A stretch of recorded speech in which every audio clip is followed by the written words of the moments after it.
این نون خوشمزه رو میتونی جایگزین پیتزا کنی. تازه نیاز به ورزادن و فر هم نداره. تخم مرغ ها رو کمی هم میزنیم تا از لختگی در بیاد.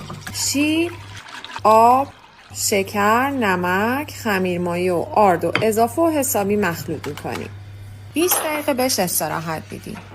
تو این فاصله قارچ خورد شده رو تفت میدیم، پیازچه رو خورد، سینه مرغ پخته رو ریش ریش، فلفل دلمه‌ای رو هم نگینی میکنیم.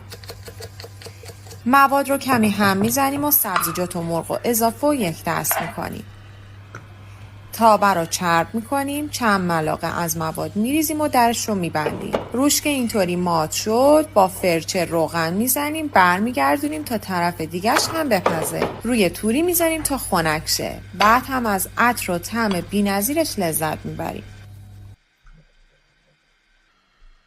حتما این نون کوک مگی رو درست کنید و نظراتتون رو برامون بنویسید.